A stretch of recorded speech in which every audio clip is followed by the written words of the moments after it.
Ridgefield poltergeist. In November 1974, Lindley Street in Bridgeport became the epicenter for one of the most documented hauntings in Connecticut's history. A small bungalow-style home owned by Gerard and Laura Goodin was reported to be under attack by otherworldly forces that were allegedly responsible for moving furniture, breaking windows, levitating objects, making a cat talk, and generally terrifying everyone who steps foot in the house.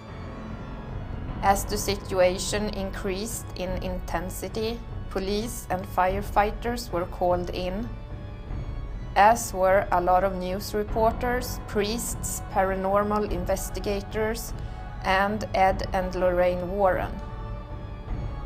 Thousands gathered in the streets to try and get a glimpse of the unexplained phenomena that was supposedly besieging the house, and an international haunting sensation was born. What made this case so compelling and drew so much attention as compared to other hauntings was the very high number of reliable witnesses who reported experiencing the unusual activities firsthand. Beyond the Goodin family and their friends, more than 24 firefighters, police officers, and other investigators on the scene saw all sorts of bizarre happenings, including couches and chairs spontaneously moving across the floor, tables and a refrigerator levitating, paintings and crucifixes falling off walls, and even knives flying through the air. They also reported hearing a range of audio. Sam, who was the family cat, was alleged by many to have said a number of things, including jingle bells and bye-bye. The decorative swans in the front yard were also accused of making unearthly sounds. The majority of the weird activities seemed to be centered around the Goodins' 10-old-year daughter, Marcia, who was adopted. This is typical of many classic poltergeist hauntings. Witnesses reported that although many of the odd events happened when the young girl was around, a large number also occurred when she was either in another room or not even in the house at all. Although events came to a head in 1974, odd things had been happening since the Goodins adopted Marcia in 1968,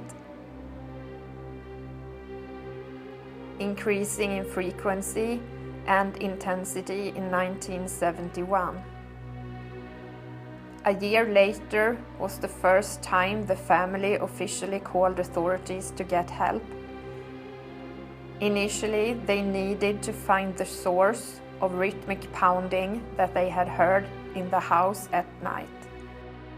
After that, more unusual events started happening, doors opening and closing by themselves, as well as items being found in random places around the house.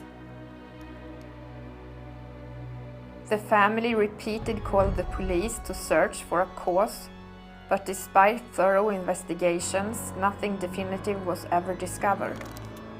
Activity reached a peak in November 1974, and by that time a number of investigators, including the Warrens, members of the American Society for Physical Research, and the Physical Research Foundation, in addition to the police, had staked out the house. They conducted many interviews with family members, including Marcia, and detailed a number of seemingly inexplicable happenings. TVs were tipping over, dressers were moving around, window shades were rolling up, and wall shelves were pulling out of the wall,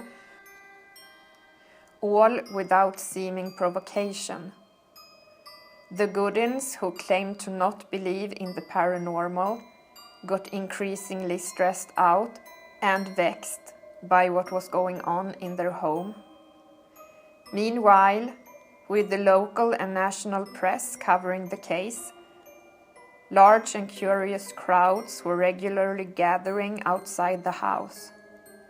At one point, a few zealous neighbors tried to dispel the dark spirits in their own fashion by attempting to set the house on fire and burn it down. They were quickly stopped. The situation seemed to be getting more and more intense when a few weeks into the investigation, a police officer witnessed the young girl Marcia attempting to tip over a TV with her foot when she thought no one was watching. Being caught in the act, she soon confessed that she was responsible for the activities in the house and explained how she had done it all. The event was soon declared a hoax by the relieved police, who ended the official investigation, although a lot of questions remained as to how Marcia had been able to perpetrate some of the witnessed events when she wasn't even in the house. However, the majority of the investigators, press, and curious crowds all soon went away. Interestingly enough, even though Marcia had admitted to being the cause of the events and apologized for her role in it, strange happenings continued to occur in the house for weeks to come. Eventually, the activities did stop and life went back to normal. More than 40 years later, what exactly happened at the Lindley Street is still disputed. Some say it was all a hoax perpetrated by a young girl. Other people who were there when the girl wasn't even around were convinced that it hadn't been faked. They believed the girl was trying to get even more attention by tipping the TV over, and then everyone thought she had lied all along, so she admitted to make the problem go away.